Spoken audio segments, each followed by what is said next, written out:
I've been thinking a lot lately about bad decisions, and not just the bad decisions that other people have made, or maybe you have made, but the bad decisions that I've made. And when I think about where they come from, they tend to have a couple of common components. First, you've got someone in a transition period of their life. They don't know what to do, they're confused. And in that confusion, they go seeking advice. But unfortunately, the bad decision arises when they take the wrong advice. They listen to the wrong person. Now, the thing is, this is avoidable and it should be obvious, but a lot of people don't know who should I take advice from and how do I actually know which advice is bad before I try it.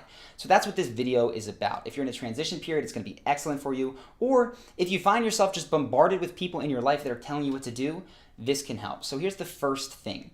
When you're considering who to take advice from, only ever take advice from people who are living the life you want in that particular field. Now, it seems incredibly obvious, but all the time, and maybe you've experienced this, maybe you've done this. Have you ever gone to a friend asking for career advice for when that friend doesn't have a career that you want?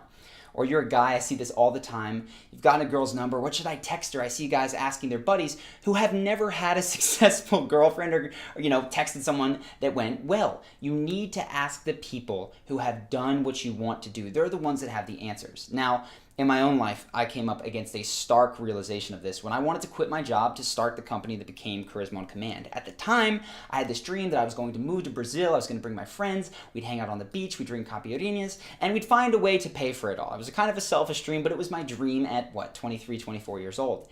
And when I started talking to people about leaving, starting a business, across the board, everyone in my job, all of my friends, my family said, do not do it. That's a ridiculous idea. It can't be done. Maybe when you're 65 after you've earned it and you've moved up, then you can do it. I want to tell you how I knew not to take that advice. First thing is when you're trying to figure out if someone's giving you good advice is this. Look at them. You can see where their advice has taken them. And immediately that ruled out the people that were giving me advice because I looked around and I saw not bad people, but futures that I didn't want. I saw the people around me in the company and I didn't want their job. I saw friends that were moving up in their companies and honestly, I didn't want their path either. Even my family, God bless them, I love them all, but I did not want to be a counselor like my mom or a salesman like my dad. I wanted this ridiculous dream of moving to Brazil and no one had done that. So they were immediately removed. But say that even that was enough to convince you. The second thing that you can do is go to the people who have followed their advice and see what happened, right? If you're trying to vet whether you should hire somebody, right? If you have a consultant or a business coach or anything like that, go to the people that they've worked with and ask them, what has taking their advice done for you? And in my own life, I applied this, right? I looked around, friends that were on this path, cousins that were a little bit older. It did not look like anything that I wanted for myself. So that, again, threw it out.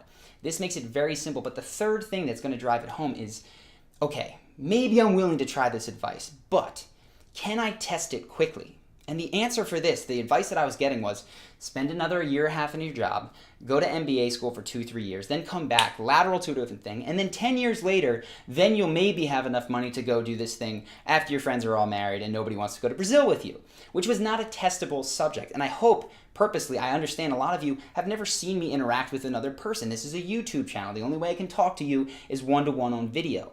So the way that I hope that I build credibility with you is not through a college that I went to or a GPA or somebody saying that I've got a TED Talk or whatever that is. I hope it's by you testing the things that I say and getting results. Honestly, if you're not doing that, then you're not going to get value out of the channel. So the third thing, can you test their advice quickly? And if you can, you know what? Give it a shot.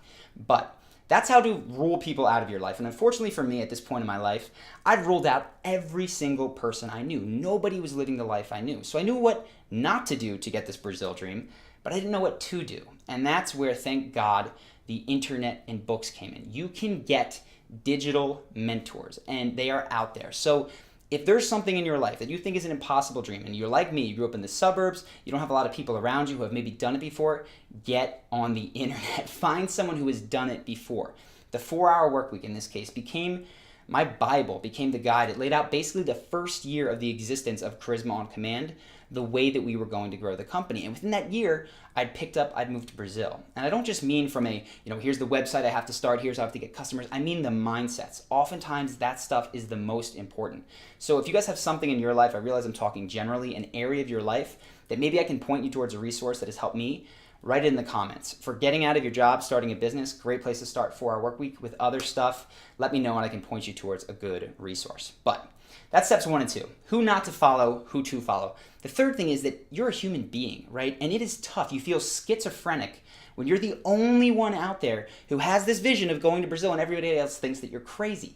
So what you need to do is find friends that maybe they don't have the template to do it, but they're supportive. And the question that I recommend you ask yourself right now is, which friends, family members, coworkers do I have that are genuinely invested in my happiness, even if it means I change? And which friends and family members and coworkers do I have that are really only invested in keeping our relationship at a status quo? And you'll know this because the ones that want the status quo, whenever you start to change, even for the better, they shoot it down. They tell you that you're not really good at improv comedy, that it wouldn't work out if you did that stand-up mic. Whatever it is, they tend to shoot it down. The ones that are into change, that are invested in your happiness, see you growing in a positive direction, going to the gym, and they give you praise for trying. They don't have the path necessarily, but they will get behind you.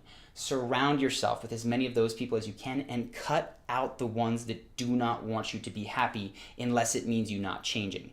You won't be happy, you will not change, and it will go to a bad place. And it sucks when those people are close to you, but you have to limit it if you want to make a big change and take the right kind of advice. So those are the first 3 pieces.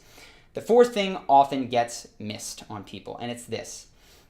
When you're going through a big change in life, you're not just absorbing a skill set, right? If you're here on Charisma on Command, you're starting to do the things that we say in other videos in terms of how to interact with people. Yes, there's a skill set there, but you are also absorbing a life philosophy. You're absorbing that, yes, you can change your personality into a positive way. You can present yourself better, and that's not a bad thing to do. There are certainly people out there that think that is 1, impossible, and 2, immoral, right? So you're absorbing some kind of a life philosophy.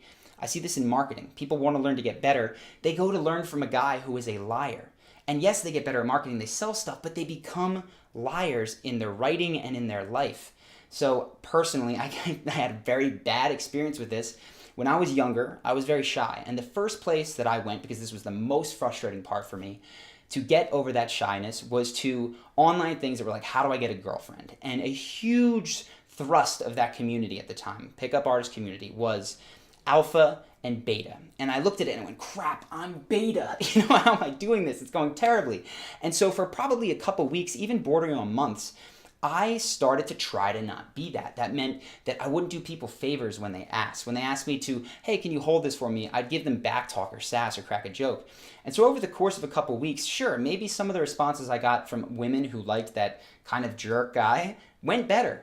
But that morality that I absorbed was becoming who I was. And thank God I had someone, I was on a trip, we were in a museum, and she just yelled at me in the middle of this museum for being such a jerk that kind of snapped me out of it and went, what am I doing? Is this how I want to be?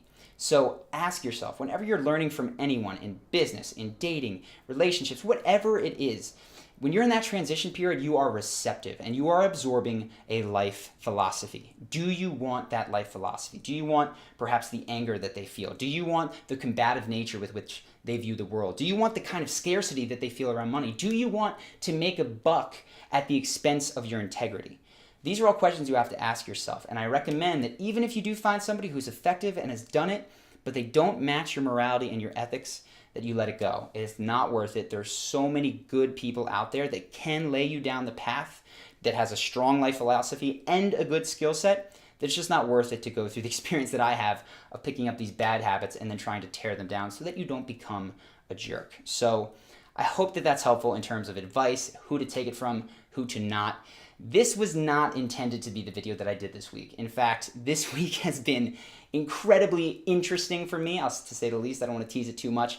I've learned a ton, and I'm really, really excited to share what happened this week, what you can take from it, because I think it's perhaps one of the most important things I learned. But I didn't do it because I haven't wrapped my head around it totally yet, and I don't want to come out of the gun teaching you guys some things that I haven't fully integrated myself. So be on the lookout for that. I'm hopeful in the next week or two I'll have something very, very good and exciting for you guys on YouTube, of course. And so if you're interested in all of that, hopefully in the next few weeks, make sure to subscribe to the channel. I am really excited for what is coming in the next few weeks. Of course, if you have any comments about things that you'd like to learn, advice that you would like in certain areas, or gurus that I can point you to where I don't have the answers, I will try to point you in the right direction in the comments. And of course, I hope that you've learned something here. I hope that you are testing the advice that I am giving you and finding it worthwhile, because if not, shame on you. You need to do that or get off the channel.